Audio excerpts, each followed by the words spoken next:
اس کو پھر ایک مرتبہ دوبارہ پڑھ کے دیکھ لوں گا کہ کہیں میں شریعت سے ہٹ کر کوئی بات اس میں نہیں لکھا ہوں، دیکھوں گا اس میں، اس کے بعد لوگوں میں دوں گا۔ اس کے بعد کیا کہ پھر 12 سال اس پر اس کتاب کو پڑھتے رہے کہ کوئی جملہ ایسا نہیں ہوگا جس میں اللہ عز و جل کی شریعت کے مخالف ہوگا، کوئی ایسا جملہ نہیں۔ غور کرتے رہے، 12 سال گزر گئے۔ کتنے سال گزرے پورے؟ 12 تو پہلے لکھنے میں گزر گئے، اس کے بعد 12 سوچنے میں کہ اس میں کوئی غلطی ہے جو اللہ عز و جل کی شریعت کے خلاف ہے۔ سوچتے رہے، پڑھتے رہے، غور کرتے رہے، پھر 12 سال گزرے۔ کتنے سال ہوئے؟ 24 سال کا عرصہ گزرا۔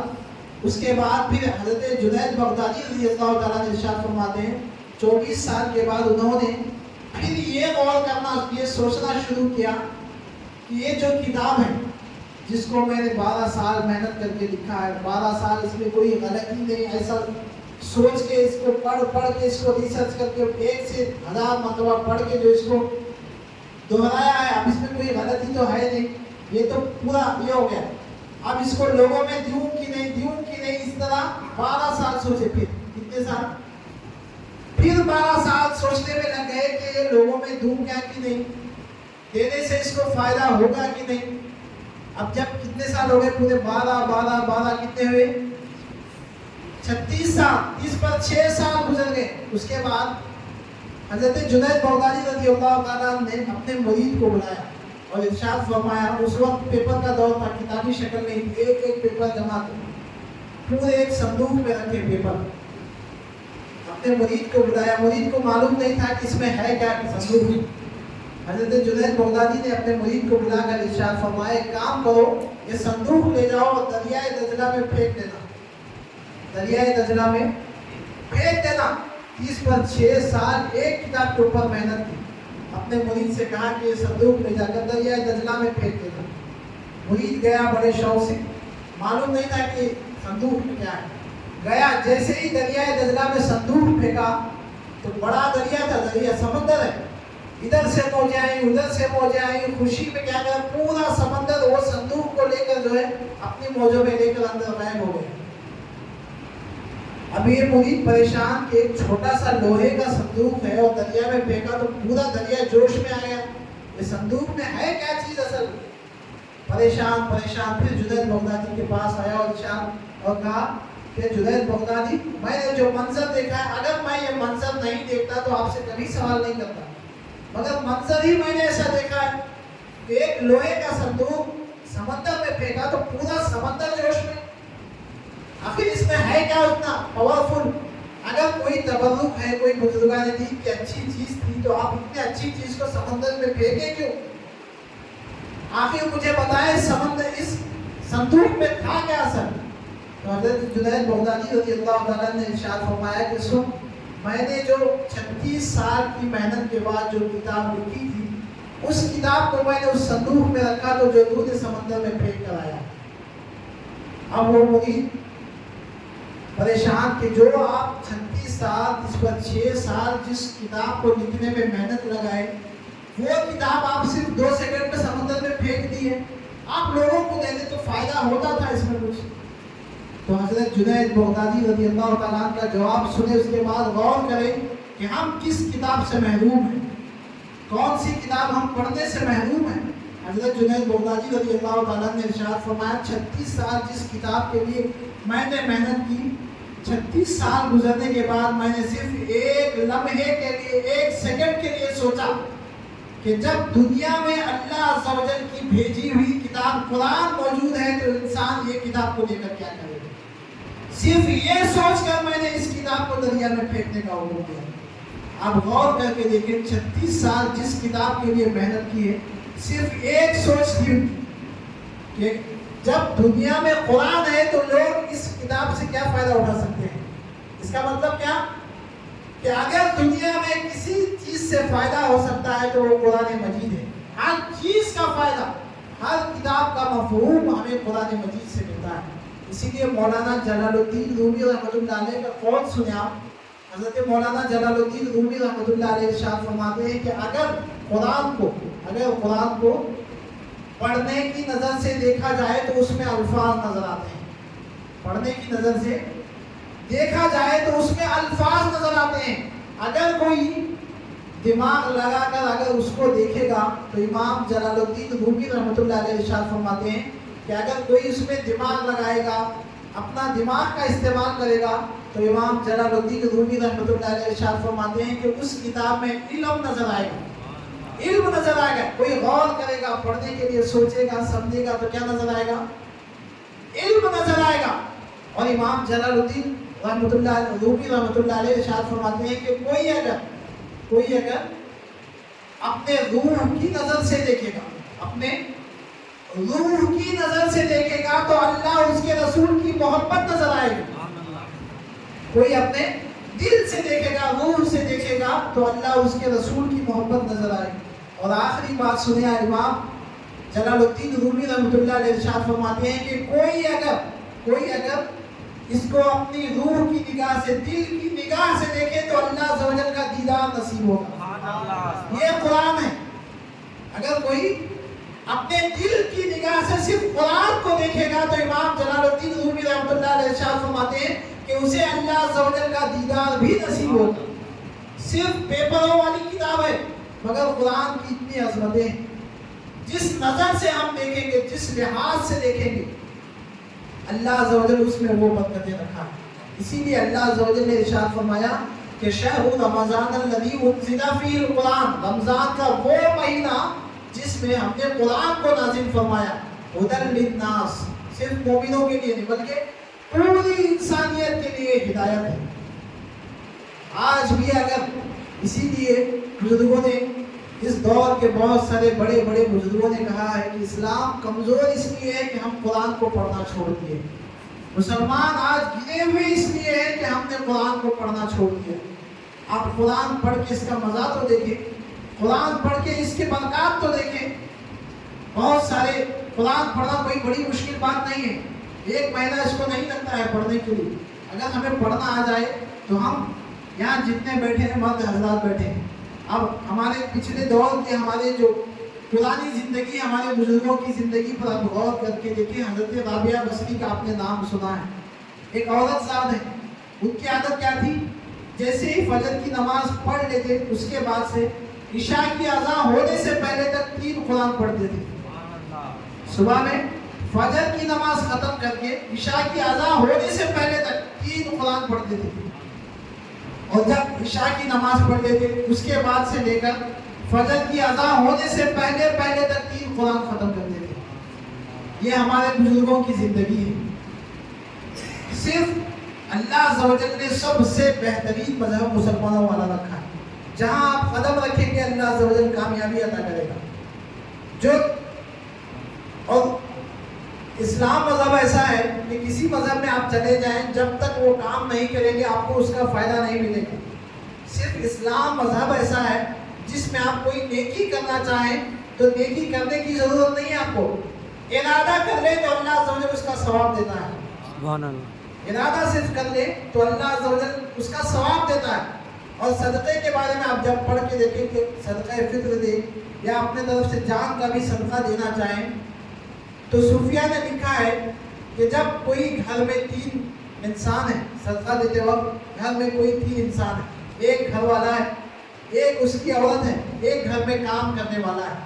آپ کے گھر پر اگر کوئی بھکاری آ جائے مانگنے کے لیے، صدقہ مانگنے کے لیے، آپ کے گھر والی، آپ کی بیوی نے کیا کیا؟ جو آپ کا کمایا ہوا پیسہ تھا وہ اٹھا کر کیا کیا؟ اپنے خادم کو دیا. کہا کہ یہ جو روپیہ ہے، یہ جو صدقے والا پیسہ ہے، اس کو جو ہے اس فقیر کو دے دینا. آپ مجھے بتائیں کہ یہ ثواب کس کو ملے گا؟ آپ کسی مذہب کے لحاظ سے آپ جا کر دیکھیں، یہ جو ثواب ہے صدقہ دینے کا، یہ ثواب کس کو ملے گا؟ عورت نے دیا ہے صدقہ، آواز کس نے سنی؟ عورت نے ایک فقیر کی آواز سن کر کیا کیا؟ صدقہ کیا. ظاہری بات ہے آپ کا خیال بھی اسی طرف جائے گا کہ صدقے کا ثواب کسے ملے گا؟ عورت نے اپنے ہاتھ سے دیا ہے تو عورت کو ملے گا. مگر اسلام کا قانون دیکھیں، اسلام کی شان دیکھیں. بزرگان دین لکھتے ہیں کہ یہ جو صدقہ دیا ہے، کمایا کس نے؟ شوہر نے کمایا. دیا کس نے؟ بیوی نے. لے جا کر وہاں تک پہنچایا کس نے؟ اس کے